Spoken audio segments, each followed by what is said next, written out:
Hello and welcome to Sort of the Story. I'm Janey. I'm Max. And we are going We're friends. We're friends and we're going to tell you stories. This is the podcast where we tell each other stories, fairy tales, folk tales, mythology, folklore about our day. And also, you are here. Welcome. And we actually are recording and filming this live on TikTok. So thank you everybody for joining us. And we hope that you stick around.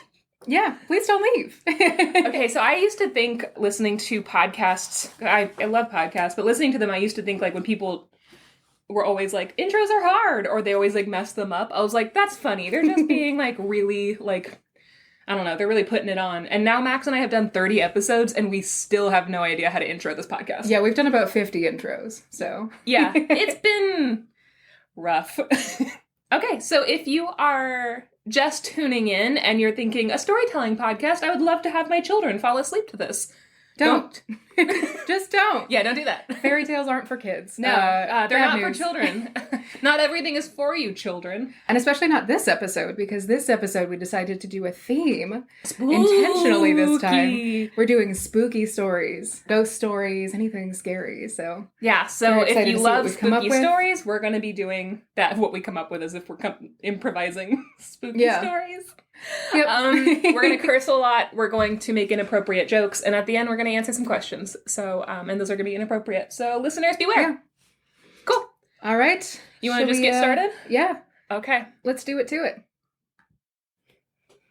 Okay, Max. Okay, Janey. Max, okay. Janey, okay. We're going to go into a spooky story. Ooh. Yeah. The theme was spooky stories, and I was racking my brain, because I have so many spooky stories. I used to be a ghost tour guide, as you know, in 2 separate cities, so I have a lot of ghost stories on hand.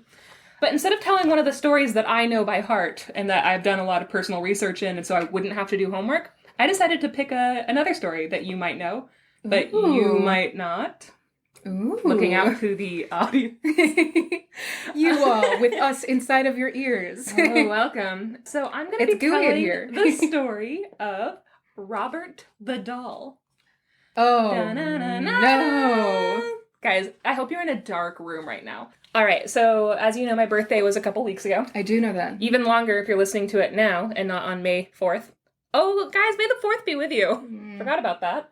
You don't like Star Wars. No, I'm not a fan.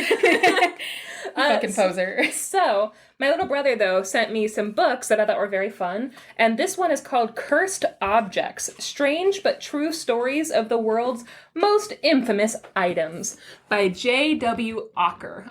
It's really a beautiful little book, and it is exactly what it sounds like. It's a tale of cursed items, and it has some really cute illustrations.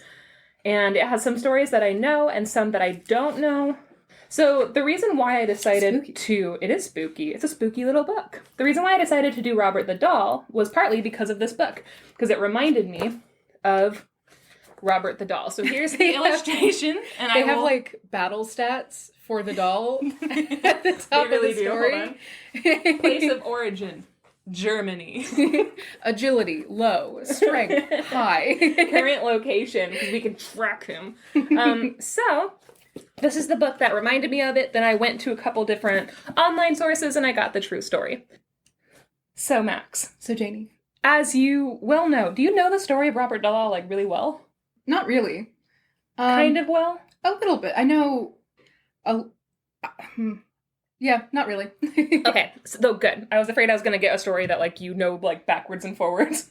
So when I first heard this story, I heard a version of the story that I really liked, because I heard it on a ghost tour in Key West, but something about it didn't really sit right with me. So I'm going to tell you that version at the end, and I'm going to have you guess why it didn't sit right with me. Okay.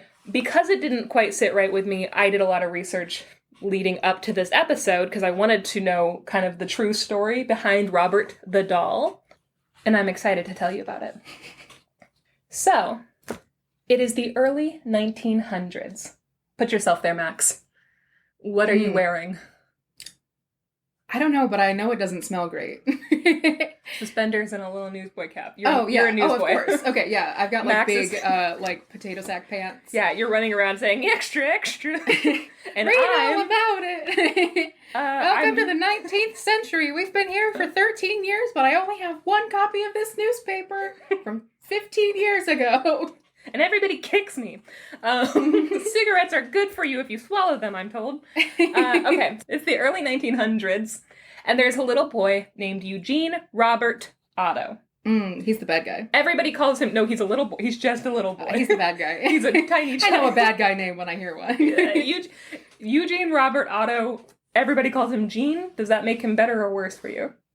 A little bit better, actually. Okay. So everybody calls him Gene. He's a baby boy named Gene, which is a good name for a baby boy. And he likes to do one thing and one thing only. He dresses up like a little sailor boy and he runs around his house. Oh, man. Yeah. We have so much in common here. Yeah. Yeah, 100% you guys would be friends. Those of you who are watching this live will see that I am wearing a massive sailor's costume. Yeah, it's way too big for her. I keep telling her to take that off and buy one that fits, but she says, no way. I bought it off of a Thanksgiving parade float of a little sailor boy. It can't fit in the house. It is trailing out onto the yard. No, just his clothes. Now there's a naked sailor boy in the Thanksgiving Day parade, so. It's a real step up. Okay. That's the weirdest. That's a weird one. Okay. This is a scary story, so now I'm going to go into my scary story voice. So shut up. Thank you. A little boy named Gene, dressed like a little sailor boy, running around his house. Gene lives with a pretty affluent family. It's his family. He doesn't live with them. He is part of an affluent family. They're very wealthy. They live in Key West, Florida. And in a house that is really large, it's called the artist's house. So you know that they're a pretty eccentric family, and it's filled with just beautiful things. And to this day, it is kind of a landmark of Key West, Florida. You can still go visit it. Somebody lives in there, but you can, like, walk outside. So one day, his grandfather comes to visit, and his grandfather is from Germany, right? The Ottos are a German family that are now transplants in the U.S. And he brings a wonderful gift for his grandson, Gene. That is a doll that is a lot larger than I thought it was when I imagined this story. It's a Gene-sized doll. It is the size of this child. It is the size of the child, not the size of a pair of jeans. The doll's name is Levi. Is he also wearing a little sailor costume? Yeah. No. What they do, I don't know how he comes in, because I've seen pictures of Gene as a little boy wearing a sailor costume. Somehow or other, after Gene gets this doll that is dressed like, or that is his size, and is holding a little, like, dog stuffed animal, so the doll has a stuffed animal. It's a little dog. It doesn't have a name that I could find, and I did try to find the name of the dog, so justice for that little spot. Eventually, this doll is dressed in Gene's little sailor outfit because it fits him. They're the same size. It's a giant doll that this man somehow brought back with him from Germany in, like, a steamer trunk, I can assume. That would cause some questions at steamboat security, I would imagine. Just like, oh my god, there's a child in here. Don't worry, it's not real. Why is this a box just full of a fake child? I don't think they had security in the 1900s. Oh, that's true. Yeah, I think you could just set fire to the boat and everyone would just be, like, fine with it. What are they going to do? Kill you? So I have a picture here of Robert the doll. I think he's pretty cute. He has kind of a cute little face, beady little black eyes. Oh, I love that dog. I know, the dog has, like, giant eyes and a tongue that sticks out, but you can't really see it here. I don't see any limbs on that dog, which makes me think it's just a big tube with a dog face, and I love it. Yeah, he's sitting in a little chair in this, and you'll see I'm going to explain his surroundings pretty good. Okay, this doll, by the way, is over 118 years old. At this point? At this point, I don't know. I think he's brand new. Okay. Probably in this very story, good condition. brand new. In this photo. Okay. 118 years old. So, the backstory of this doll, he's in a museum now, and the museum is able to track down. He comes from a German toy company called Stief. This... Don't read my notes. I'm sorry. The Stief Toy Company is responsible for making the very first teddy bear. Like the bear that was made for Theodore Roosevelt. That's cute. Yeah, it is cute. They're pretty famous. They actually contacted the Steve Toy Company and they found out that this was actually not a toy that they sold. This giant doll that's made out of like what looks like foam. Kind of looks like fake cheese. It does. It has holes in it now. But this little doll was not made for like to be sold as a toy. What they think happened was they used to have these big huge window displays with all of these toys set up in these big giant scenes, right, to like lure people into their store. And so and then the dolls would eat them to feed the dolls. And they had in the 1900s they had this big famous like circus theme with like clowns and jesters and all of these like animals and stuff like that. And then what they think happened was they think this doll was in display as part of that circus theme, which already is like great. Yeah, they didn't have horror movies yet. So no, they were like, we love circuses and clowns and everything like that. So that's the origin of the doll, they think. Somehow he got a hold of a window display, brought it back for his grandson. Right away, Gene loved this doll. He carried it with him everywhere. He was obsessed with it. It dressed like him. He gave it a name, and that name was Robert, which is Gene's middle name. Like from the title of the story. Robert the doll.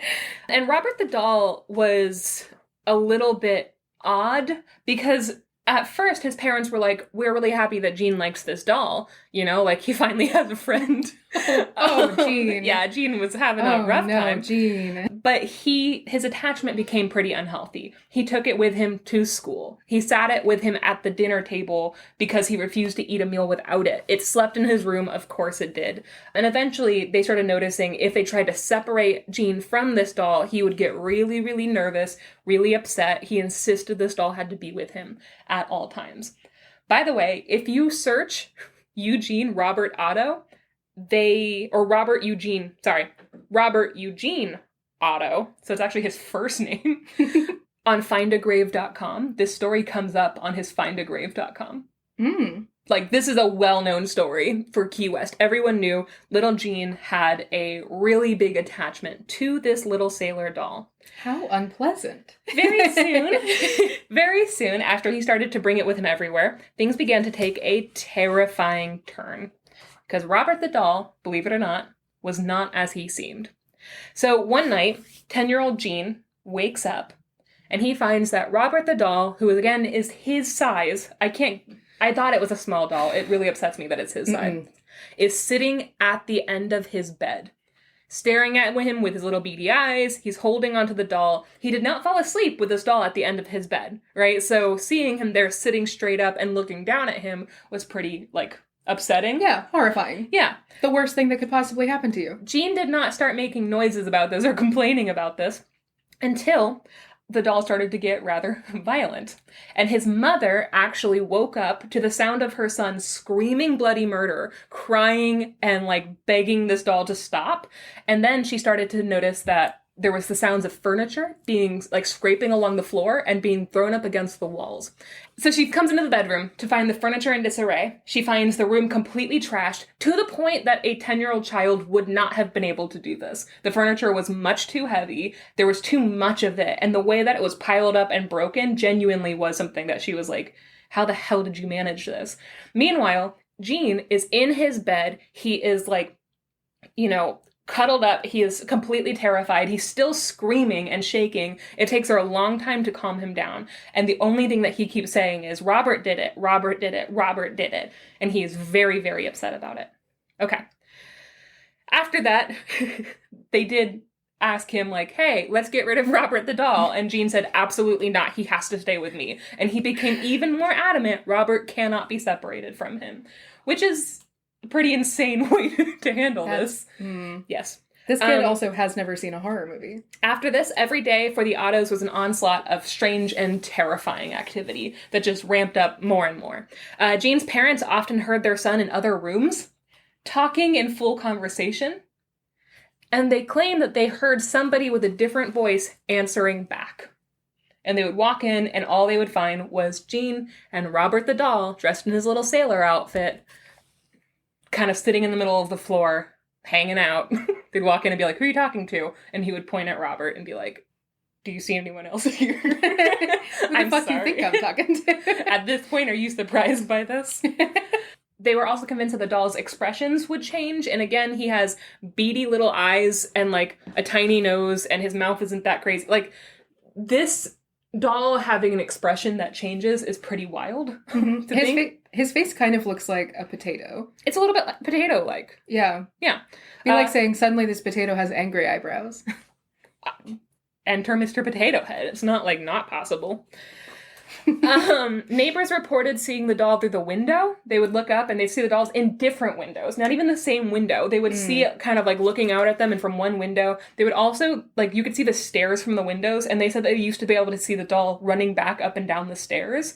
People in the house, multiple visitors, not just the family, would hear the sound of feet running back and forth upstairs, just, and then that would often coincide with people on the outside being like, guys, we just saw Robert the doll upstairs moving around.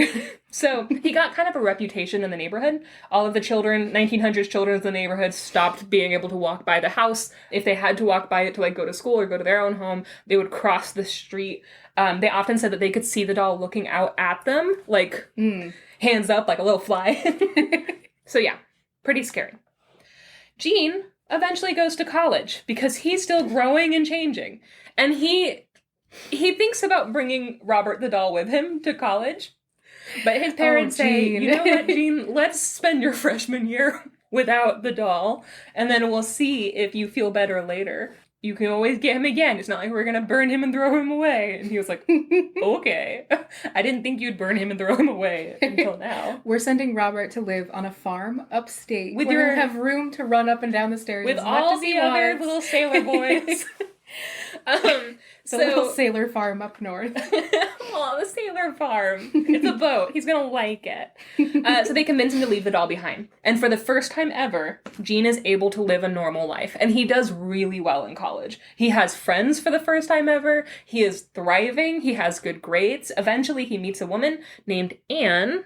I love that, like, it turns out if you stop carrying around a child-sized haunted doll everywhere, your social life tends to take an uptick. Like, that has not been my experience. It becomes a little bit easier to make friends. I don't know. Robert the doll really was a conversation piece. I guess that's a conversation that I don't want to start, though. I am the type of person that would find that guy at the party and be like, tell me everything. I need to interview this doll. So he meets a woman named Anne. He gets married, and eventually, after living this wonderful life away, his parents both pass away. They get old and die. Nothing fishy that I could tell. And their house is inherited by Gene, and he and his wife move back to his childhood home in Key West, Florida. Who wouldn't want to live there? Like, I would live here if my husband had a weird doll. The problem is Anne didn't know about the doll. All she knew was this big, beautiful house is now theirs. And so she gets to go to the beach every day, and she's really excited. She gets to eat key lime pie and other things that you do in Key West. She gets to collect keys. She gets to go to key parties. She and Gene go to so many key parties. Not on Robert's watch. So the terror starts all up again. It had kind of died down when Gene was out of the house. However, the parents both said that they still heard footsteps up and down the stairs. But other than that, there really wasn't a whole lot happening in the house. However, when Gene and his wife move in, they start having this onslaught of terrifying activity all over again, right? And now people are saying, like, oh crap, that doll's in the window again. The reason why the doll was in the window, Max, in one part of the room of the house, there's a beautiful room. It's like a spare bedroom, and it faces the outside towards the street, and it has like an amazing view, right? You can kind of see the ocean far away, I'm guessing. I made that up, but like, it's beautiful. The reason why he's always in that window is because Gene insists on giving Robert the doll his own bedroom. His poor wife had no idea this doll existed. And now she moves back in, and he sets it up and says, this is Robert's room. Hello, meet our roommate. A doll. Hello, this is my brother. His name is also Robert. What? Oh no. Yeah, and divorce. Divorce immediately. This is the 30s. They're not going to get a divorce, and Whoa. she has no rights. So, you say early 1800s or late? 1900s. Okay. Oh, god damn it. I did the centuries thing again, where... fuck. Listen, we weren't going to say anything, but I said 1900s. No. I might have said 19th century. Who's to say? Shut up. I was like, this man is 90 years old. He's so old, and he's still playing with dolls? Embarrassing. How embarrassing. Okay, so he has his own room. He placed Robert in a window that overlooked the street, which did nothing to quell the fears of the neighborhood children, who now have to walk by, and Robert is permanently looking out the window at them with his little beady eyes and his little dog under his arm. The kids start to say that Robert sometimes threatens them with body language. Which I can only imagine he takes his little felt hand, drags it along his throat. They say that, lots of stuff was happening. There's a quote from Ghosts and Gravestones, which is like a ghost tour company. Of course, they wrote about this, so I read every single word. I also read the museum website, and I read a bunch of other articles and stuff about it. But this is the most important quote of all the research. Mm-hmm. Eventually, Anne, quote, felt uneasy with Robert in the house, although she couldn't quite put her finger on it. And I'm like, your husband gave the doll his own bedroom. That's enough. Yeah, that's... I also wouldn't want the doll in the house. No. If I was his parents, it would have never even gotten to this point. He would have moved out for college, and I would have purchased, a gun safe, put the doll in it, and thrown it into the Gulf of Mexico. 100%. They would never find that doll's body. They were like, our perfect boy and his perfect boy. Why would I separate them? So she doesn't know why she feels uneasy. She's on so many pills. You just know she's on so many pills that she's zonked out all the time. And she's like, something about this just doesn't feel... I don't think he's my son. I think that might be it. I think he's trying to convince me that's my son. It's not my son. I have no son. Anyway, so she asks Jean, please put the doll away. I don't want it to have its own bedroom. Every time my sister comes to stay with us, you make her sleep on the couch and the doll gets his own bedroom. Can we please? And so Jean eventually and reluctantly places Robert the doll up in the attic, and they close and lock that door, and they kind of try to forget about him. As you can imagine, this doesn't make Robert the doll very happy. And the activity ramps up yet again. So now they can hear the footsteps up and down. They hear banging. It sounds like somebody is throwing a tantrum sometimes.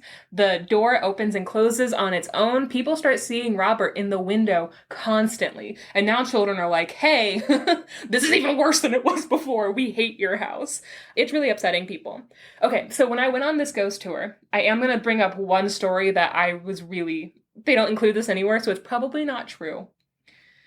But I'm going to tell it anyway, because that's what I do. That's the disclaimer.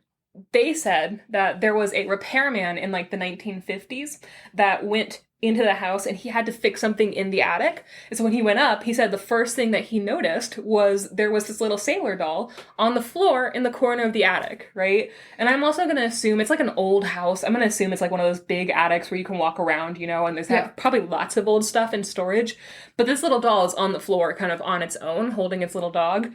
And the guy looks at it and he's like, oh, doesn't think anything of it. It's just a child's toy on the floor. It does kind of clock his interest, though, because it is the size of a child.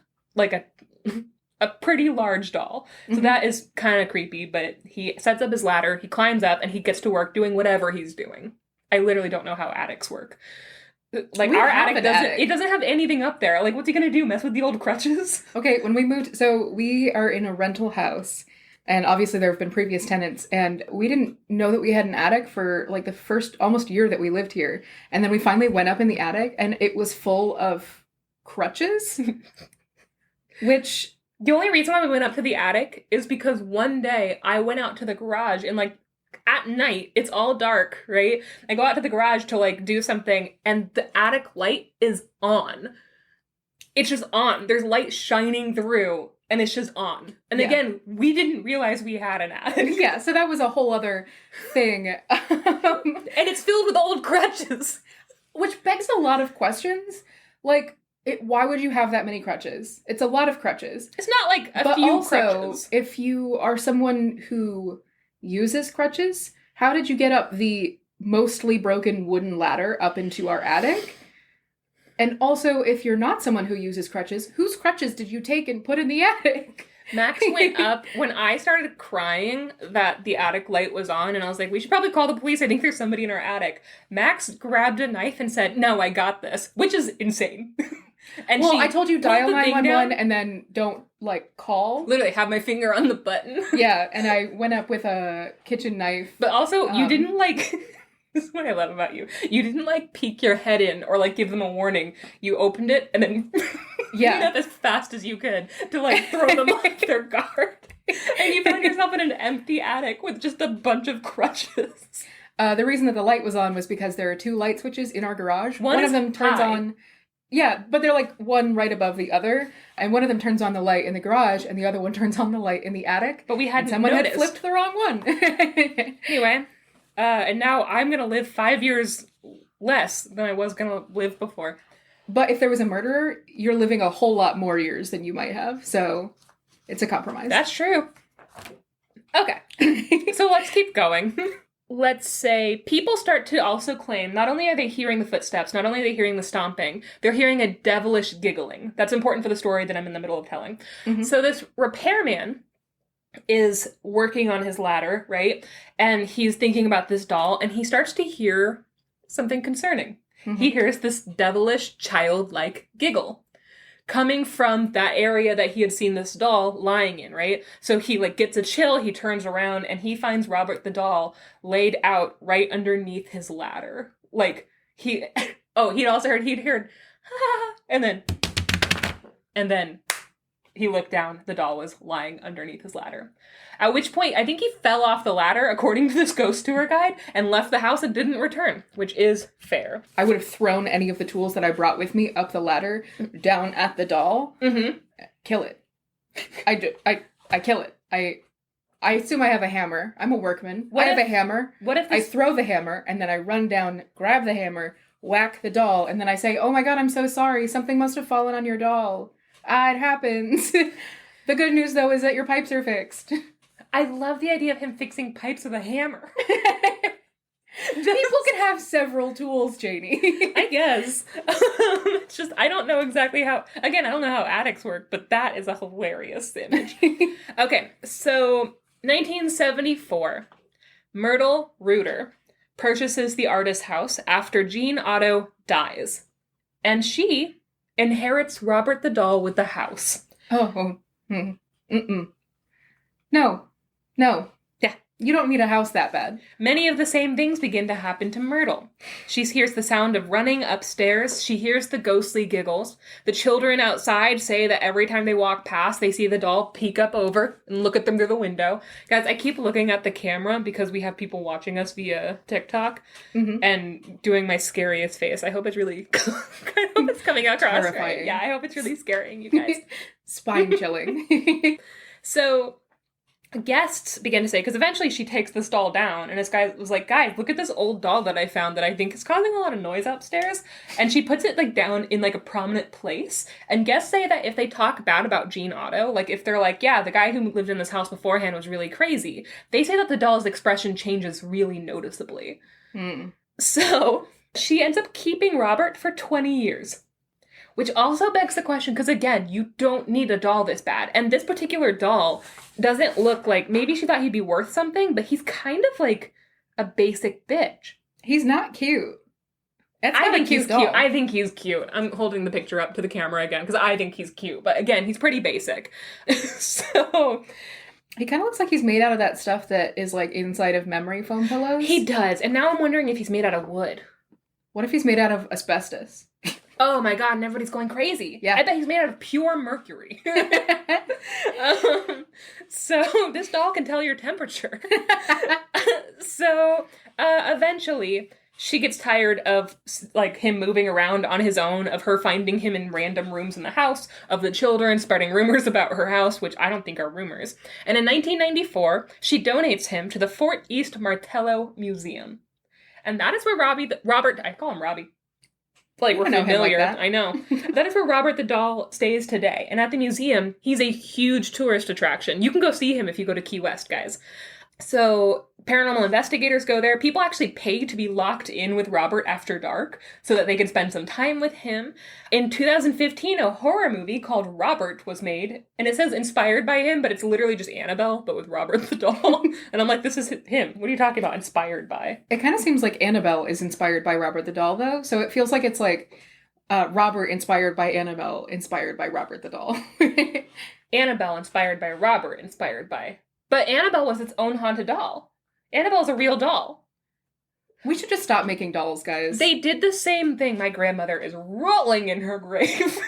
They did the same thing that they did in Annabelle, where, you know, the real Annabelle doll is like a really cute Raggedy Ann doll that's like well kept, right? And this is not like a terrifying doll. This on its own, honestly, would be pretty scary to see running up and down the house because it looks just enough like a child if you're like far away. You don't need to then, they made like a terrifying like movie version, like how they did the Annabelle, which is over the top and unnecessary and unrealistic. And yeah, the nobody story would want that doll. No, nobody would put that in their house or keep it for 20 years. So he has thousands of visitors. I put a year, but this is Key West. I don't know if thousands of visitors a year are going to this museum. Maybe. The most important and notable thing about him now is how many letters he receives. So the museum's creator, her name is Corey Convertito. She says that he gets between 1 and 3 letters a day. People write to him, which again is the reason why in this picture he is surrounded by letters. And this is really important. I don't know if you guys can see it on the live stream, but if there's like a warning sign in the background of the image, and I just looked at it and it says, "Warning, do not photograph." In this photograph. Okay, that's important. Because most of the letters, like a good amount of the letters, are apologies from people who have visited the museums and taken his picture without permission. Anybody who came in and made fun of him, because apparently people started to do this thing where they'd walk up and they'd make fun of his sailor outfit. No. And he is known to get his revenge. People say that they have had everything happen with their cameras breaking, with every single picture. Like, several people have come forward and said, every single picture in my camera from my vacation is completely, like, ruined, except for the one picture with Robert the doll. Which is how we knew we had to say sorry to him. Other people said that, like, they have serious complaints. Some people said that when they were leaving, they got into car accidents, that they almost died. Multiple people have said this upon, like, making fun of him. And sometimes people have even blamed Robert the doll for their divorces. Like, they were like, Robert the doll made me cheat on my wife. My wife didn't like that I kept cheating on her because of Robert. My wife is divorcing me because I accidentally said, "Ooh, yeah, Robert the doll," while we were having sex. Listen, we all do it, okay? Don't act like you've never screamed Robert the doll's name during sex. The museum keeps the letters and catalogs them, and they have thousands of them. They put them all up around him so you can see some of the people's, like, apologies to him. Other letters are, like, asking him for advice or asking him to hex people that they don't like, and stuff like that. Like, there's a lot of weirdos out there. Anyway, guys, let's start a letter writing campaign to keep Corey Convertito a little bit, like, entertained. People also, over the years, have been convinced that Robert the doll has a sweet tooth. I don't know where that came from, but a rumor went around that he likes candy. So the museum started getting candy, like, shipped to them via the mail a lot. Corey says that out of an abundance of caution, because a lot of weirdos are writing to Robert the doll, that the museum does not eat them. Like, I think they throw them away, or they'll, like, display some of them. He's not eating them. So. I was going to say, it's really hard to have a sweet tooth when you don't have a mouth. She says that they send him a bunch of other things as well. This made me laugh. Somebody sent him a joint. And Corey Convertito was not happy about it. Like, she didn't think it was funny. She was scandalized. And the quote she has is, "We're still a museum." And now I'm imagining, like, a really, like, Mrs. Potts kind of, like, old British lady. Every year, Corey takes him out of his case. Once a year, he gets removed from his case, which is airtight, and she puts him on a scale, and she weighs him. His body is stuffed with straw, and so she wants to make sure that the case isn't broken and that the humid Florida air isn't, like, degrading him somehow. And so she makes sure that he's, like, all up to date. It's like his annual checkup. Counterpoint. Yes. What if instead of doing that, you don't put him in an airtight case you just let him sit out and decay? Because that seems like the only way to kill him. I don't think so. That case is also locked from the outside. You don't want to let him sit out and, like, touch everything in your museum with his sticky little fingers. Yeah, you put him in, like, a birdcage. Also, it would be crazy if it was locked from the inside. He's holding the key. They come in one day and they're like, come and get me, fuckers. How did he do this? And he's also holding a human head. Okay, so this article is, by the way, from Atlas Obscura. I love Atlas Obscura. Me too. I'm going to link it in the show notes. But basically, according to this interview they did with Corey Convertito, they asked her, is Robbie the doll haunted? And she said... Robert. So, oh my god, you're completely right. They said, is Robert the doll haunted? And Corey responded with that she didn't know. She's like, honestly, I've never had a bad experience with Robert the doll. I think it's because I'm respectful. I take care of him.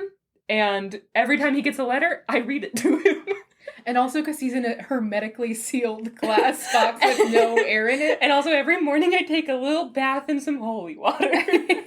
But that is the story of Robert the doll. And here is another picture, just because I've never seen... This is how I didn't know he was so big. But this is Robert the doll next to a full-grown man. As you can see, he is quite large. That picture looks like the cover of a 90s alternative album. It's black and white. That's Nickelback. I didn't have to include the black and white photo because this picture is on... I don't know who this man is, but the picture is online in a colored version too, and I chose the black and white one. And it really does look like an album cover. It really does. He's holding the dog. When I first heard the Robert the Doll story on the ghost tour, and then I looked this up because I was like, why do I remember this differently? Because the museum specifically is able to track that this doll came from Germany, from a toy store. Mm-hmm. Ghost tour guides might, to this day, tell a different story. The legend that I heard, and that for years and years they put forth, was that Robert Eugene Otto had a nanny, a Jamaican nanny. Sometimes they say she's Jamaican, sometimes they say that she's Haitian. This is the early 1900s. They sometimes reference the fact that she was either a freed slave or that she was, first generation free black woman. But the version that I heard, they said she was fired from the Otto house, and to get revenge, she made what is essentially a voodoo doll, which, with his hair, and she dressed him in his clothes, and then that is why Robert the doll was cursed. And they put forth that story for years and years and years. It turns out in 1994, the museum had already solved where the doll came from.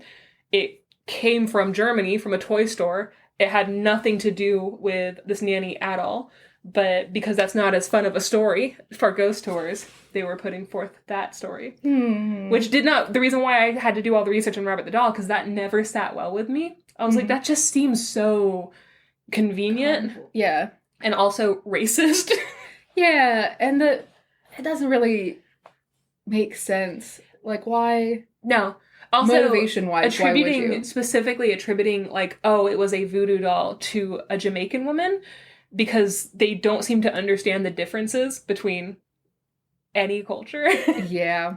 Yeah, anyway, so if you ever go to Key West and they tell you the story of Robert the doll and they say, this is coming from his black nanny who cursed him, feel free to call them racist and say, actually, it came from the Stief toy company in Germany. And if you ever went to the museum, Corey Convertito will tell you the truth. Eugene and his wife. Yes, Anne. Yes. Did you say that they died in the house, or did they? Yeah. After he died. No, I think they died in the house. Okay. And I don't think think he also died in the house. I believe after him. I believe so, or she moved. I didn't look her up. You think Robert might have killed them? No, I'm more worried about, like, I'm hoping that Anne was able to she divorced Robert because he liked Robert the doll more than he liked... She didn't do anything wrong. No. I'm going to tell you one last story about Robert the doll, and this is the story of the time that I sleptwalked and my sister punched me in the face. Sleepwalked? Slept, walk. Sleepwalked. It's not like a Lilith's fair. No, it's sleepswalk. No? No, it is sleepwalked. Mm-hmm. So I sleptwalked. I'm gonna slap walk you. No! Okay, so my family and I were visiting Key West as like a family trip, one of the only like family trips we took all together. I was maybe I must have been 20, almost 21. My sister had already had my nephew Jackson, and he was about 1 year old. And he had just started to pull himself up in his crib and stand, right? He used to like stand and like wobble around in the crib and wait for us to go get him. He was a super chill baby. That's just Jackson. So in this little house that we were staying in, we had like rented a house. Savannah and I were sharing a bed. She's pregnant with my second nephew, Jameson. They're 15 months apart. So she's pregnant. And we'd been sleeping in the same bed, and at the end of the bed, there is a, like, crib where Jackson is sleeping at the end of the bed. So that night, we had gone on a ghost tour, which is how we learned about Robert the doll. And we'd come back, we told our parents all about it, we were all excited, we're like, haunted doll, like, we love that shit. This is amazing. And then we all went to sleep. And around 3 o'clock in the morning, this is according to Savannah, because I actually don't remember any of this. Savannah tells me, at 3 o'clock in the morning, I began to laugh and like somebody was straight up tickling me. I was just like, and Savannah wakes up in a jolt and she's like, whoa, hey, what's going on? And she said legitimately she thought that I had come home drunk. She thought I had snuck out, gotten trashed, and then come back in and then just like started, causing a ruckus. So she's like, Janey, you're gonna wake up Jackson. And I'm like, that's so funny. Jackson, that's so funny. And I'm like saying Jackson's name. Jackson, my 1-year-old nephew. I'm saying his name. I'm laughing. I'm like just doubled over. And she's like, hey. And she realizes at this point that I must be sleeping. I do sleep talk quite a bit. So she's like, hey, stop it. So she grabs me and she starts to shake me. And I stop laughing abruptly. And I sit up on the edge of the bed. And then I like sit there for a few minutes, just like breathing. At which point Jackson has woken up and is standing and like looking at us like, yes.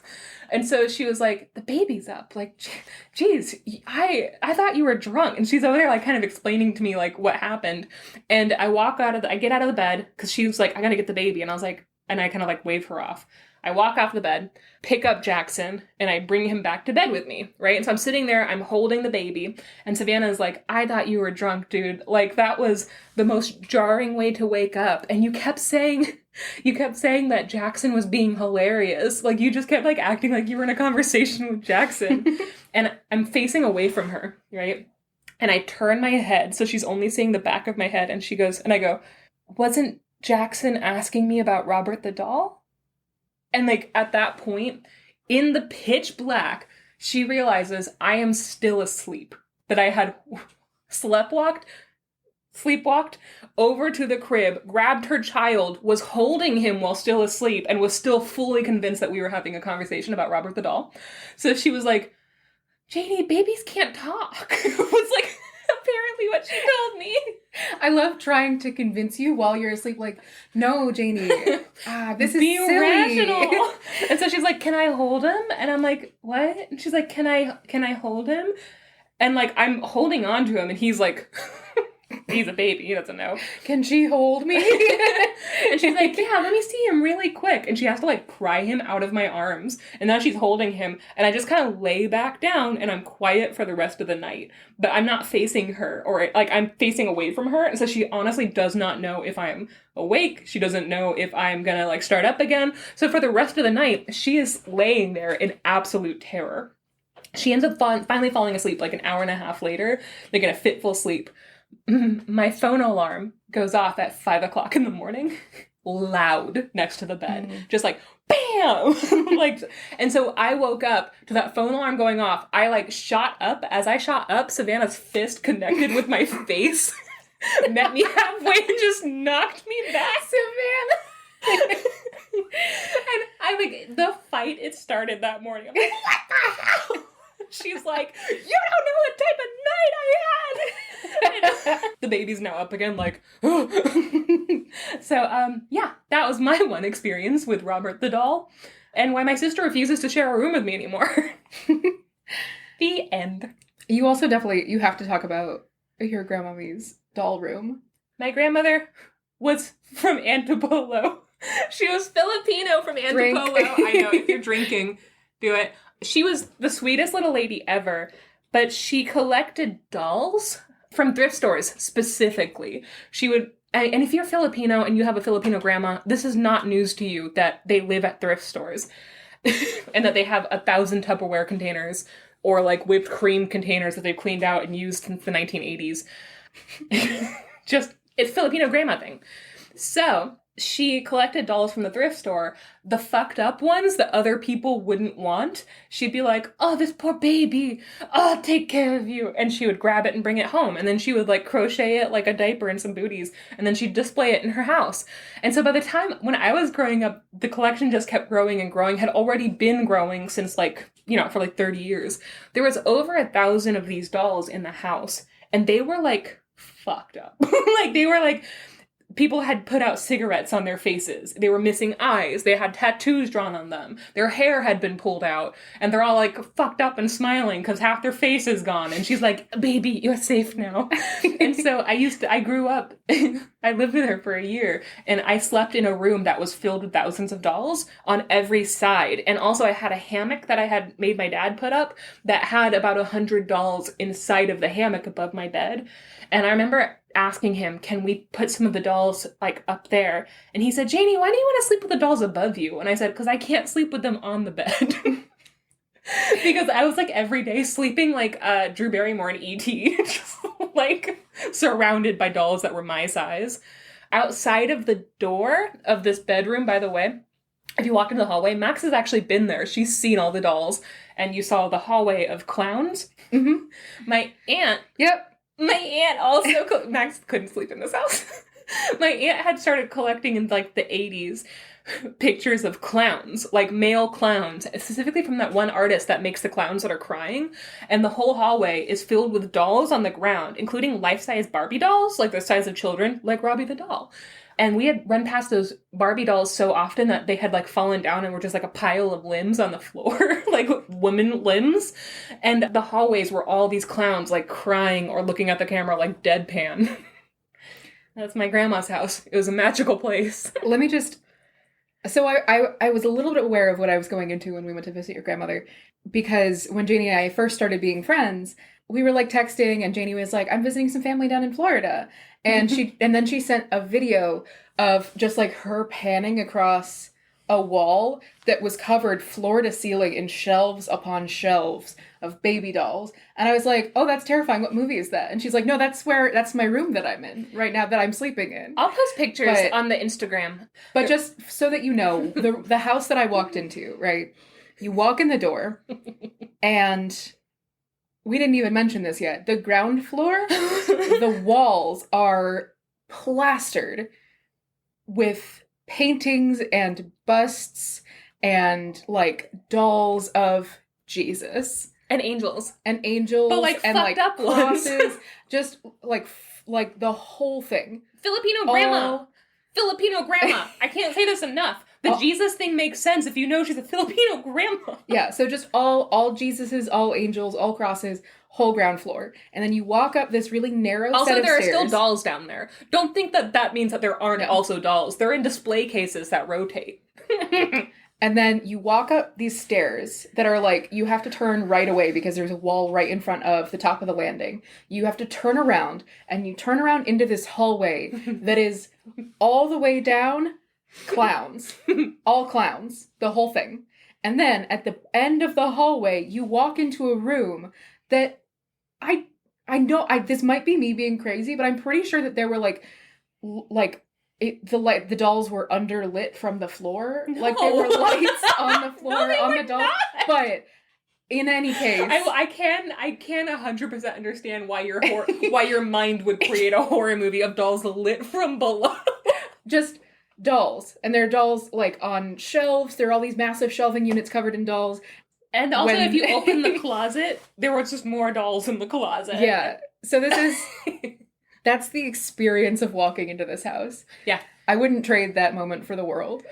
Also, guys, you have to know, with all of this, my grandma did not see that as anything creepy. She was so proud of her dolls. Like, just the sweetest woman. We loved, like, us, the grandchildren, were so obsessed with this house because we had grown up in it. And also because my grandma was, like, again, She was like 4'0". She was so sweet. Birds used to just fly into her hand all the time. She was like magical. I watched her when I was 7 hold her hand out in the garden, and a hummingbird landed in her palm. And she just kind of talked to it for a bit and then set it free. And I was like, what the hell? One time I walked in the back of my house and she was holding a baby crow like a human baby. And it was like feet up, like kicking. And I was like, what? Why? And she was like, some squirrels were being mean to it, Janey. And I was like, put it back. And it would like hop up to her, and it stayed. She was there for 3 more days. It stayed with us on the back porch.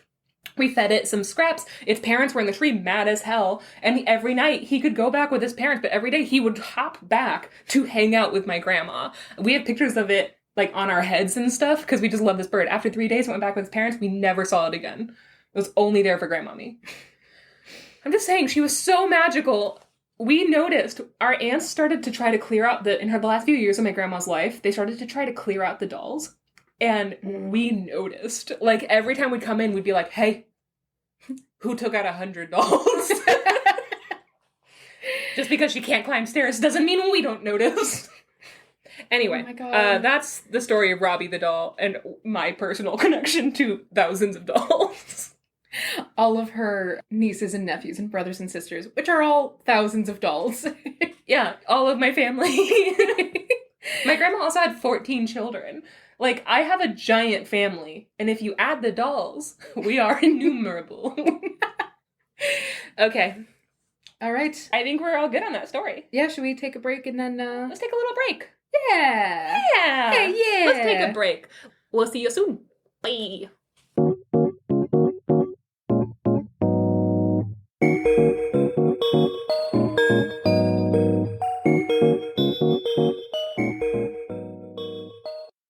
So, I have for you today a spooky story. Oh, no way! Yes, believe it or like not. we planned it. Oh my God.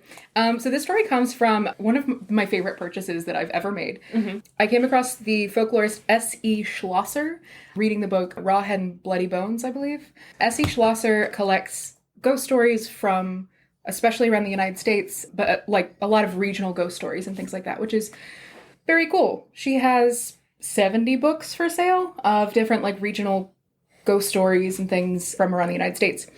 I have one for you today, and I'm not going to tell you what it is. Okay. So don't even think about looking. She has this deck of ghost stories that she sells, and it's just all these little cards that have ghost stories written on them. It's like front and back ghost stories. They're rated on how scary they are and everything like that, which is really cool. Definitely pick it up if you're looking for ghost stories, because it's an absolute treasure trove. It's, I think, 70 just ghost stories on like single cards.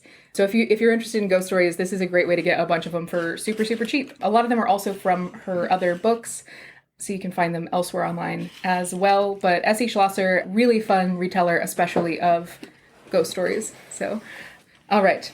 So, there once was a woman named Mary. She was a witch. Okay. She lived in a cottage deep, deep in the woods outside of town.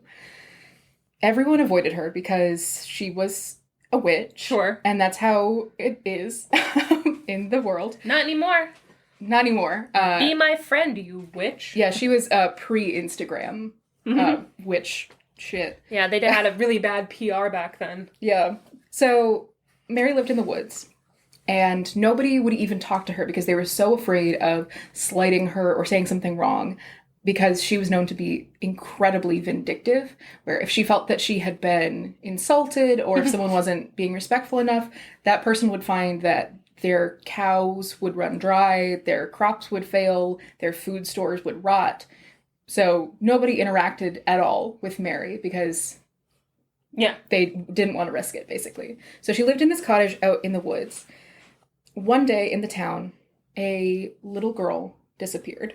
Her name was Rosa. She was the shoemaker's daughter. And she, just in the middle of the night, disappeared from her bed. And no one could find her. They searched for days. They couldn't find her anywhere. The only hint that they found was that they saw little girl's footprints leaving the house. But they weren't sure if that was from earlier in the day or if she had left somewhere. But she wasn't following anyone if Yeah. they were her footsteps leaving. Classic runaway. Yeah. So they couldn't find her. They followed the footprints, couldn't find her. Mm-hmm. A few weeks later, a little girl named Franklin Taylor was... A little girl named Franklin. Yeah. A little girl named Franklin. Yep. A little girl named Franklin Taylor went for a walk with some of her friends after school. Guys, if you don't name your next child Franklin Taylor, are you even a fan of this podcast or me? Franklin Taylor went for a walk with a couple of her friends after school, and she fell behind them as they were walking because she was very, very small. And they didn't even notice until they all got home and they couldn't find Franklin. So they retraced their steps, they didn't see her, and then they went and got their parents. Their parents hunted through the woods, couldn't find anything. They couldn't find Franklin Taylor no matter what they did. And at this point, it was, twice in as many weeks that a little girl had gone missing, somewhat mysteriously. And people in their minds began to think, there's only one person that this could be, right? It has to be Mary in the woods. Aw. She's a witch. I mean, who else is going to make two little girls disappear without a trace? I don't know, a man? Yeah. Any man? Statistically, way more likely. They really should have just been going after literally every single man in the village. Burn him! Burn him at the stake until one confesses. A few weeks later, Teresa, who was the daughter of the basket maker, went out to get groceries and didn't come back. The man at the grocery store said that she picked up the groceries and went to walk home, and then nobody ever saw her again. And at this point, the town was on high alert. Yeah. All of the little girls, they were sleeping in the same bedrooms as their parents because the parents didn't want them disappearing in the middle of the night. They were effectively under a curfew. Yeah. They didn't want them going anywhere because they were like, someone is disappearing these little girls. Yeah. And people also started keeping an eye out to see if they could see Mary specifically. And they hadn't seen her around town or anything like that. She stayed in the woods, but everyone was on high alert. Mm-hmm. Next, the miller's daughter. Now, like I said, they were keeping an eye out for their daughters. Mm-hmm. The miller's daughter woke up in the middle of the night, and her mom was out hanging clothes to dry in the living room in front of the fire, and she just watched her daughter, who seemed to be listening to something, but there wasn't really any sound. She watched her daughter get up out of bed and walk out the front door of the house. And her mom called after her. She was like, "Hey, where are you going? Stop." And she went to go get her, and she called for her husband. And the two of them tried to grab this little girl by the arms, and they couldn't stop her. She kept breaking free and continuing to go off and follow this sound. This reminds me of the Brothers Grimm. I know. I was thinking about that the whole time. Yeah. Perfect movie. It really is. Guys, go watch the Brothers Grimm with Matt Damon and Heath Ledger. And Lena Headey. Oh my God. Yeah. Oh my God. Oh, perfect. Go ahead. Perfect film. So they are calling after this little girl, and she's walking and running after this sound that she hears. Yeah. And the commotion of them following this little girl, other people in the town start to come out of their houses, and they hear the parents calling for their daughter, and so they all join, and they all try and catch up to this little girl. But at this point, she's reached the edge of the town, and she is walking into a field of high grass, and so people are having a harder time keeping up with her. Everyone sort of spreads out to search the field. Meanwhile, one of the farmers, who was putting away his tools behind his house at the end of the night, the back of his house faced towards the field. Mm-hmm. And he heard this commotion, and he looked around, and he started seeing people coming into the field from the town. And across on the other side of the field, he saw a woman at the edge of the trees. Mary. And he... Don't be a stereotype. He grabbed his gun, which he had previously loaded with silver bullets, just in case it was Mary, because everyone suspected her, and apparently that's what kills witches. I don't know. Is she a werewolf? I don't know. Who's to say? Who's to say? I mean, I think, to be fair, a silver bullet would also kill me. Oh, yeah, for sure. That's just a good catch-all. It would, like, kill you like a regular bullet, but, like, fancier. You would die like a real rich death. It would be glam. You know what? That's the only way I'll die. I agree, Mary. So the farmer grabs his gun, which is loaded with silver bullets, and he calls out to the people in the field, and he says, "Look, over there, it's Mary." And they all look, and this woman is standing at the edge of the tree under a massive oak tree, and she's holding a mirror, And the light is reflecting off of the mirror towards the house of the miller, where his daughter had just left the house. And Mary herself is standing at the edge of this copse of the trees, and she is glowing, an eerie white light around her body, and she's holding this mirror, pointing it towards the miller's house. Yeah. And the farmer calls out, and all of the townspeople start to converge on Mary, and the farmer lines himself up, and he shoots Mary with these silver bullets. He shoots her twice, and she falls down. The light that was around her disappears, and she drops the mirror. The townspeople all go, and they gather her up. She is passed out from blood loss. They bring her into the center of the field, and they put her on a pyre, and they burn her at the stake. Okay. She doesn't wake up from her unconsciousness until the first flames are licking her feet. Oh no, I was excited that she wasn't like, hold on, let me grab this cat. So, Mary wakes up as the flames begin to lick at her feet, and she screams, and she sees all the townspeople in a ring around her. Yeah. And her final words, she screams out, "If anyone mentions my name aloud before a mirror, I will send my spirit to revenge myself in payment after my death." You're telling me the story of Bloody Mary? Yeah! Fuck! Woo! Oh, what a reveal! Okay. Thank you! I thought it was really obvious. I'm really glad that came across How well. would that be obvious? I don't know. Just because her name... Anyway, go ahead. I kept thinking that you were looking at my notebook, and I have her written in here as BM. Okay, now I'm thinking something different. So, that's the story of Bloody Mary. After she is burned at the stake and dead, all of the villagers go out to a little cottage in the woods, and they find a circle of unmarked graves, and inside they find all the little girls who went missing, which is super sad. But they're dead? She was a murderer. Yes. Way to be a stereotype. I know. I was super disappointed. And now to end this podcast, we're all going to go to our mirrors and invoke Mary. Yeah, I was really hoping at the end that it would be like, oh no, she was protecting the miller's daughter from something else, and then they killed her, and she was like, I was trying to help, and then they all died. Does this say where this legend is from? No, it doesn't, and there's a very interesting reason why. Okay, keep going. Sorry. So, many of us know the story of Bloody Mary. The ritual that is put forward is that you will go into a dark bathroom, you turn off the lights, and then you look in the mirror and you say Bloody Mary 3 times into the mirror. She will appear and murder you, which doesn't really seem like a lot of incentive for me personally, but... I legitimately don't look at mirrors in the dark. Like, just... I never have, but I specifically don't look in dark, like, reflective surfaces at night. Put a pin in that. Freaks me out. You know what, actually, I'm just going to talk about it right now.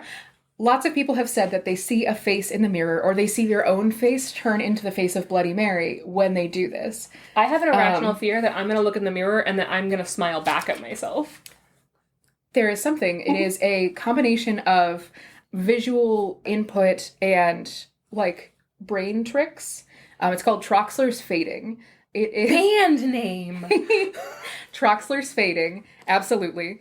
Are you writing that down so we can make a band? Yeah. That's actually the band that's on the cover of the Robbie the Doll album. This is our band. Troxler's Fading. Troxler's Fading.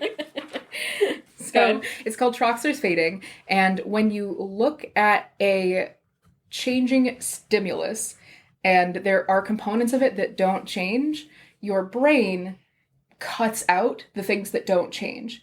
There's an optical illusion where there are a series of like fuzzy pink dots in a circle, and then they disappear one at a time going around. Yeah. If you look up the Wikipedia article for Troxler's Fading, you can see this. But as it goes through, the pink dots don't change. And so after about 30 seconds, your brain will start, as the pink dots disappear, they don't reappear.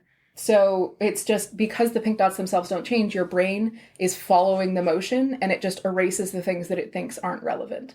Okay. So when you look at your own face in a mirror, the combination of like low or no light and seeing your own face staring at you, it confuses your brain where like you are blinking and you are looking at your own face. And so that's the only thing that like your brain really registers is your eyes, and everything around the rest of your face starts to warp because your brain is erasing it and like replacing it. And anytime you like breathe or anything like that, that becomes a moving stimulus. So your face starts to like shift in the mirror. So this is a brain thing that happens, and it is a very common thing that people experience when they look at themselves in mirrors, especially in the dark.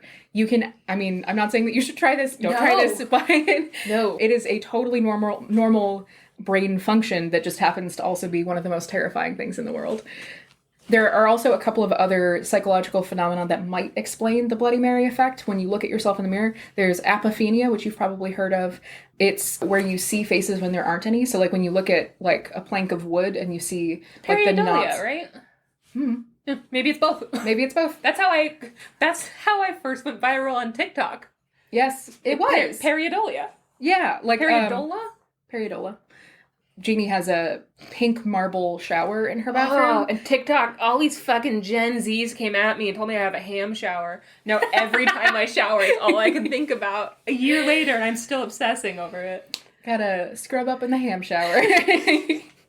But Janey was like drawing the faces that she would see in the swirls of marble. And you can see it when you look at wood. You can see it like if you look at like dirt or bark on a tree or anything for long enough, you'll start to see faces in it. And it's because that your brain tries to find patterns. So actually, I think that you're right that it's periodola is specifically seeing faces. Mm-hmm. Apophenia is finding patterns. Mm. So it's also one of the things that makes gambling so addicting is because your brain is like, okay, well, I won one and then I lost one and then I won one and then I lost one. So this next one I have to win. That's true. You know? So that's also apophenia. It's like the brain trying to reason through patterns. That's another shout out to Filipino grandmas everywhere.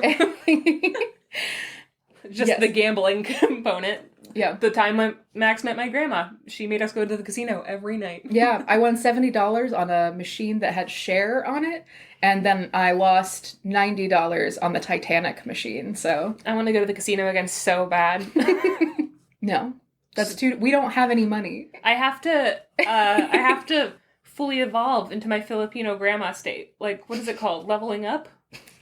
I'm like still in the chrysalis. Yeah, you're in your like second Pokemon evolution, and then the third one is... Time to metamorphose into Filipino grandma. It's me, Lola Janey.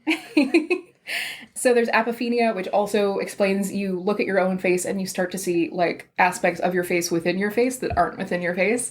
And there's also, some people have proposed that like looking into the mirror is a form of self-hypnosis where you're like hyper-focused and you can hypnotize yourself. I don't know if I buy that, but... you know who does that really easily? Cockatoos. Oh, pretty girl. Oh, is that a pretty girl? Oh my God. Who's that? Peekaboo. You come here often. Peekaboo. You know, it seems like you're always here when I'm here. Are you called like the cockatoo effect? Classic. But yeah, so these are just some of the psychological explanations for when you see yourself in a dark mirror, why your face starts to change, and why also... like, even those minor changes, even if you don't register them as my face is changing, it makes your brain paranoid. So you start to, like, hear things and everything. Like, it's... Knowing that there's a scientific explanation behind it, weirdly isn't providing me any comfort. No, it makes it worse. It's making it worse somehow. It makes it so much worse. Knowing that everybody experiences this makes me more upset. Yeah, so that's the psychological basis for it. In terms of especially looking into mirrors and expecting to see something, there is a set of divination rituals specifically called catoptromancy, which are divination that specifically focuses on a mirror, where you look into a mirror and you expect to see something. Oftentimes you expect to see the future or someone very far away in terms of like scrying. There was a divination ritual that was really popular in unmarried young women in the 19th century, which is the 1800s. Okay. Where young women, you know, being married was a huge thing, and... Not like today. Not like today. None of our moms call us and ask us why we're still single. No. Or tell us that our baby making days are tick-tocking by. Yes, but one of the things that young ladies would do, sort of as like a parlor game, is they would try and find the name or see the face of their future husband. And one of the ways that they would do that is with catoptromancy. That's such a sexy word. I know, right? I don't know, like... You saying it real good, friend. Thank you so much. I practiced. Catoptromancy. I can't say it. But, so they would... The ritual that they would perform in order to see the face of their husband... There are a couple of other of these things where, like, if you write like a name on a piece of paper, and you put the piece of paper under your pillow, and then you like stay awake until midnight. Like it's then that person will fall in love with you. There are all kinds of things that were used to be like, oh, this is the person that I want, or oh, what's the name of the person I'm going to marry, or what does he look like? Is he handsome? Is he rich? Like all that kind of thing. Lots of these things were like parlor games that women would play. This specific one that is most relevant to the Bloody Mary story, women would take a candle and a hand mirror, and they would turn off all the lights in the house and walk backwards up the stairs. No. And they would hold the candle in front of the mirror, and when they got to the top of the stairs, they would be able to see in the mirror the face of their future husband. No. So that's no mirror shit. No, just don't fuck with mirrors, man. Don't fuck with mirrors. Just don't fuck with mirrors. Yeah. However, if these women were destined to die as spinsters, or if they were destined to die young before they were ever married, instead of the face of their future husband, they would see the face of the Grim Reaper, or just a skull. Who's to say that's not supposed to be their future husband? I know. Even Reapers gotta find love. Another form of catoptromancy is the Bloody Mary ritual, where, different people have heard it different ways. Either you have to be in a completely dark room, or a room with only candlelight, or a room with dim lights. You have to look into the mirror, or look away from the mirror, or hold a mirror and look behind you into a different mirror. Oh, that's just opening a portal, right? Oh, yeah, Isn't that just like... Yeah. One of the biggest no-nos is opening a portal between mirrors. Yeah. Yeah. Which, makes that the scariest one. And then you have to say her name like 3 times, or 13 times, or 7 times. I've only heard 3. 5 times. A number of times. You just say until she shows up. Have you ever played that game? Were you, like, as a teen, or like a cool, hip teen at a sleepover, did you ever play the Bloody Mary game? Yes. Yeah. My sister... Not as a teen. I was like 9. Yeah, when we were little. My sister and I have definitely done that. I doubt either of us ever actually finished it. Yeah.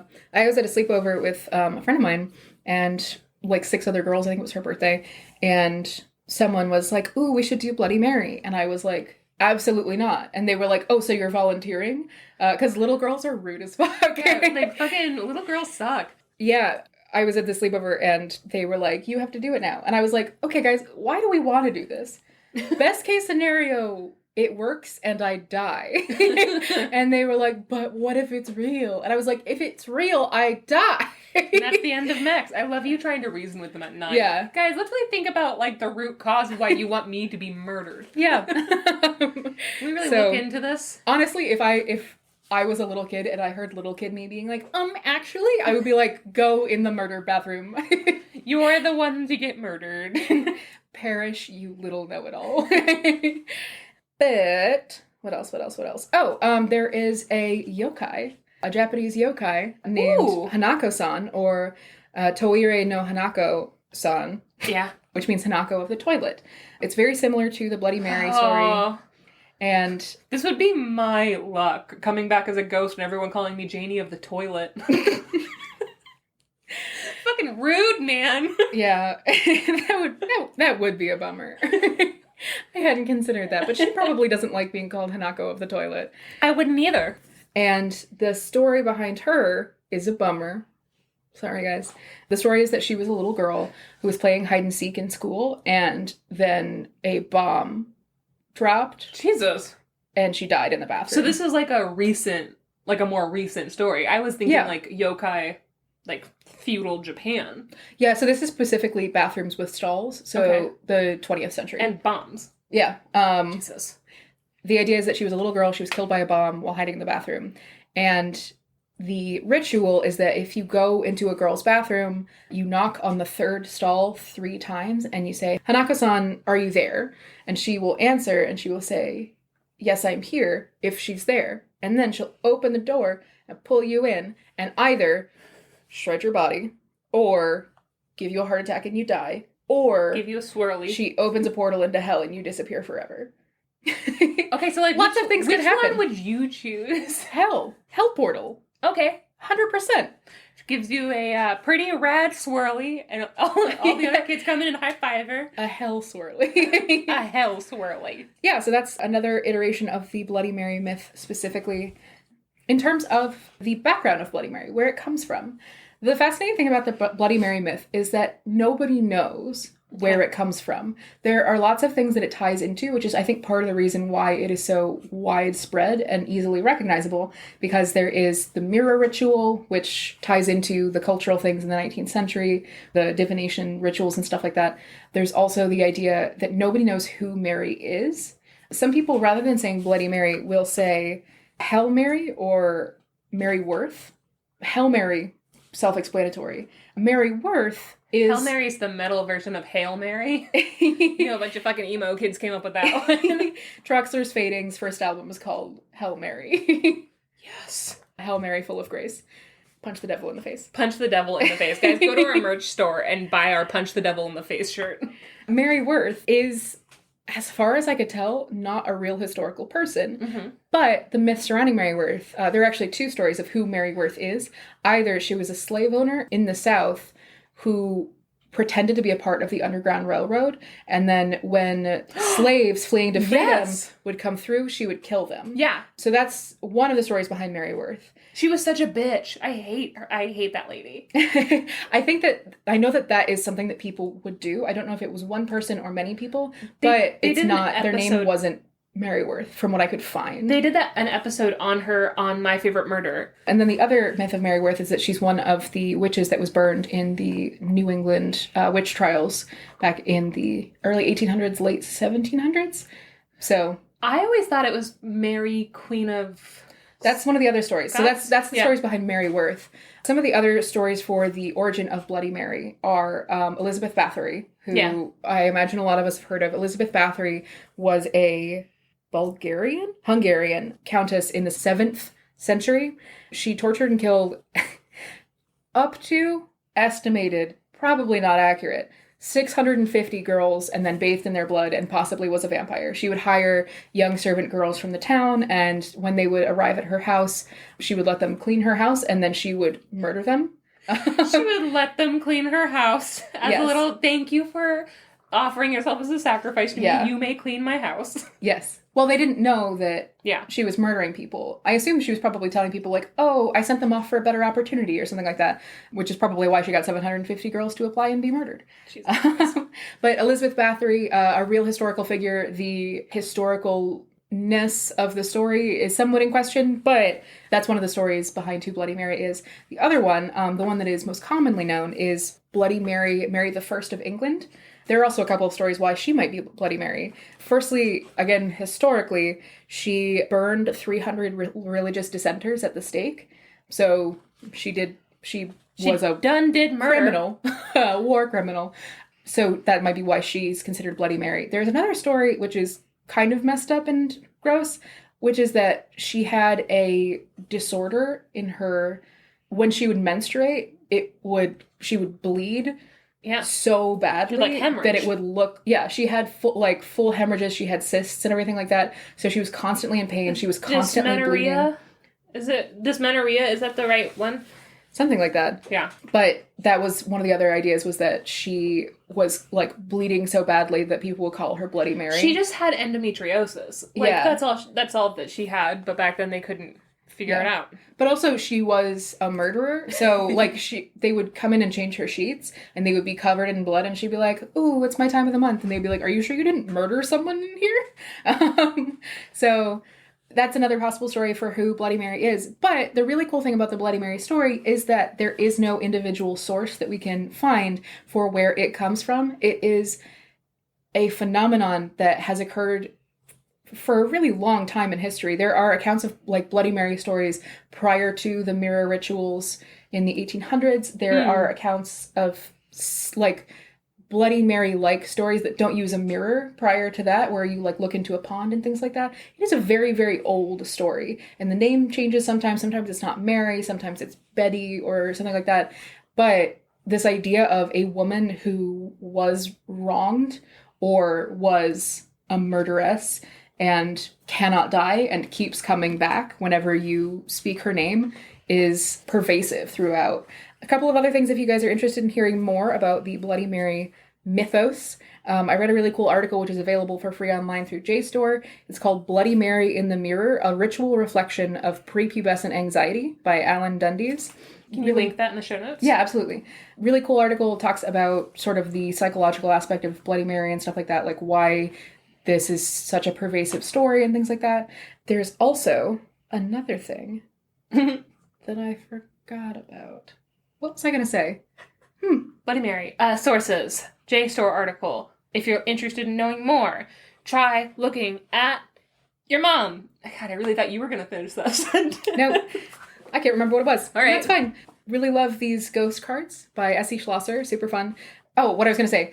The Bloody Mary myth has also been used in pop culture all the time. It's been in Charmed and Supernatural and like just every child sleepover. X-Files. It was in X-Files. Of course it was. And every single time there's a variation on what this Bloody Mary myth is. Sometimes it's a specific mirror. Sometimes Bloody Mary is replaced by the last person who was killed by Bloody Mary, things like that. So there are all these variations that make it universally applicable. I haven't seen this, but isn't this a thing with Candyman too? There is. So actually in the Wikipedia article about Bloody Mary, one of the references that they talk about is the fact that the Candyman story was inspired by the Bloody Mary story. Cool shit.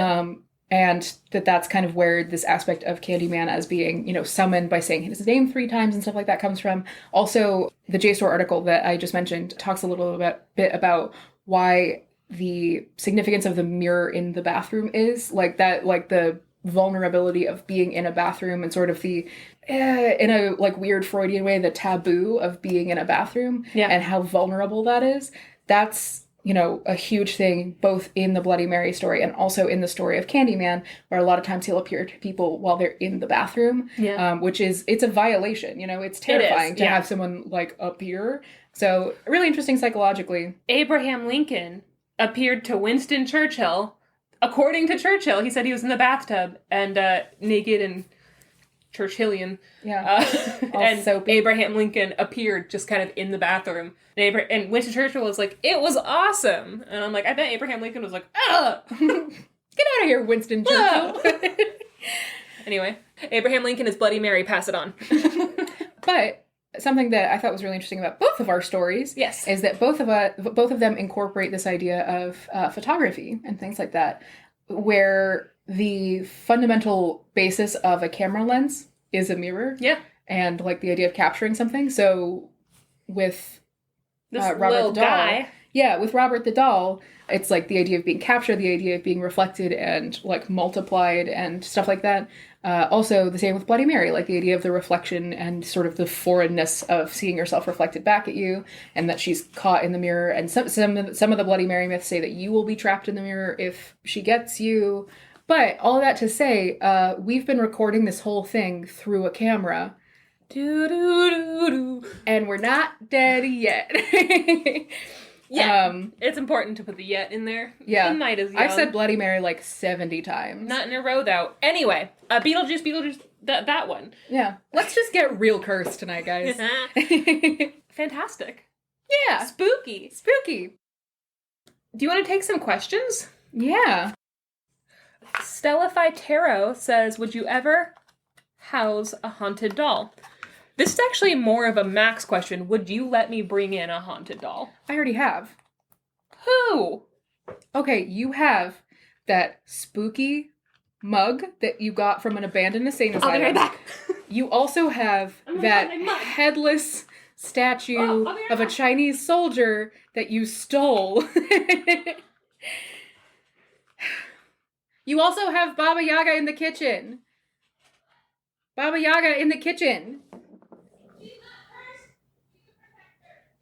I can't find my Santa Claus head. Aw. My Santa Claus mug is because I snuck into an abandoned asylum, and where they had flash abandoned it, so everything was still there. And on the secretary's desk was a little Santa mug that's like smiling. It's his face. So you can drink out of his head. I would never, because I'm pretty sure it's just asbestos. Oh yeah, all the way down. Jada Dona Ills 2? Jada do nails too. Ooh. Not girlfriends, best friends.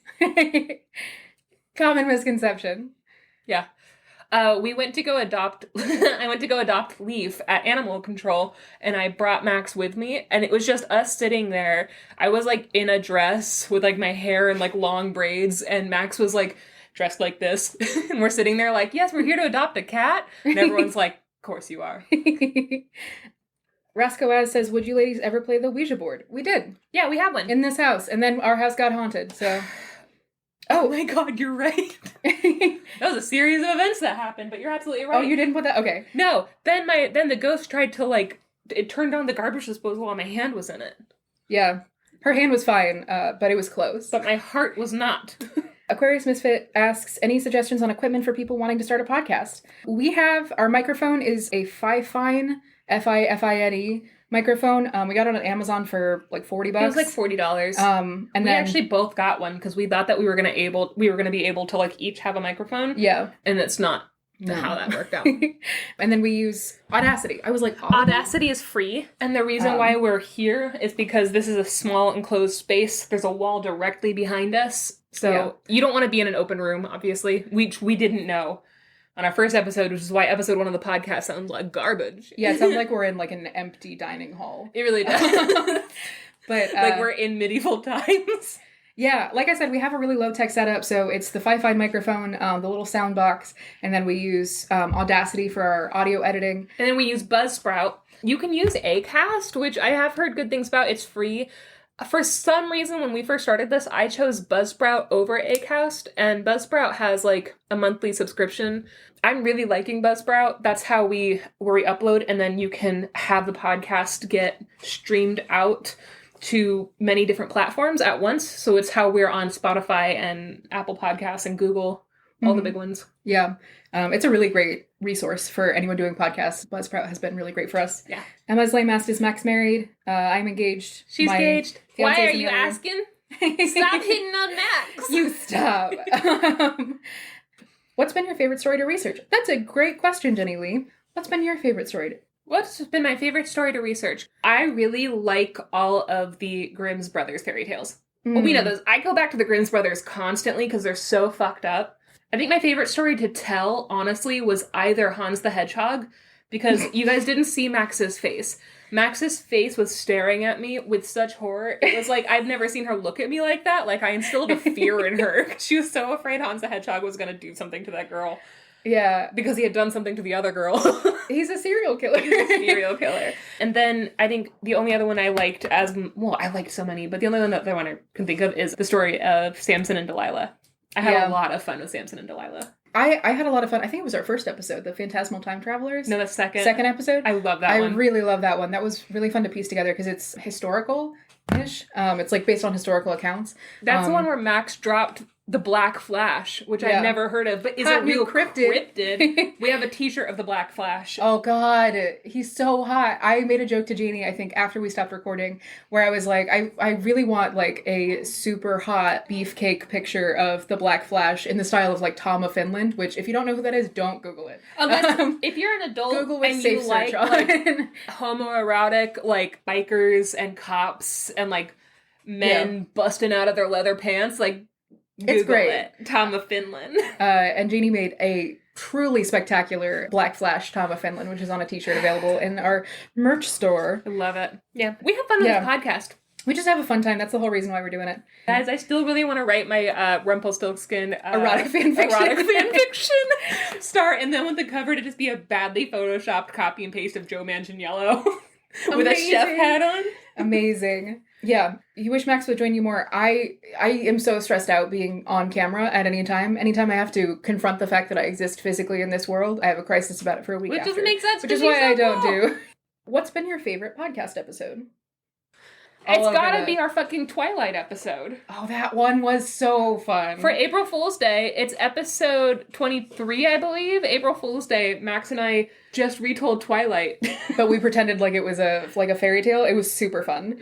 I love that one so much. It's also one of my favorite shirts in our merch store. Yeah. Oh, also our mythology episode. Max told a story about Loki turning into a horse and then having a horse baby. And I told the story of St. Olga, the patron saint of vengeance. Oh, God. It was amazing. Amazing. Who is Max's favorite Greek god or goddess? No idea. Dionysus? Oh, yeah. Oh, yeah. Sorry. I forgot. I was being dumb. It's Dionysus. Molly Ann says you guys should do an episode where Alex tells you guys a story. It's funny you should say that. coming soon. We're doing minisodes. Yeah, we're gonna do a couple minisodes with some little guests. So You guys might get a cameo of my second oldest sister, Drea. yeah. Extra Pickles says, oh, can you guys start to add the books to your podcast episode descriptions? I've been buying them. I'll also look into just starting a Goodreads for us. Yeah. So I'm literally going to do that as soon as this live ends. I'll just start that. Yeah, you guys can always reach out to us on Instagram. We like Or it. in our emails. Honestly, we have an email. It's sortofthestory@gmail.com. And if you guys have story suggestions or like, your own stories, send them in. We want to hear them. All right. Guys, I think that's going to about do it. Thank you so much for hanging out with us tonight. You can find us on Instagram at Sort of the Story, all one word, no punctuation, as well as TikTok with the same username, and Twitter. I run the Twitter account, Sort of the Story, all one word, no punctuation. We also have a TeePublic, which is tpublic.com/user/Sort of the Story, where you can find our merch. All right. Bye. Bye, guys. Janey and Max. See you soon. I'm really stressed out. I'm like a baby with a mirror in front of me where like I can't stop looking at my own face and I'm like, ooh, who is that? Who's that? It's like me, but backwards. Like me, but better. Well, we'll hopefully make it work. So.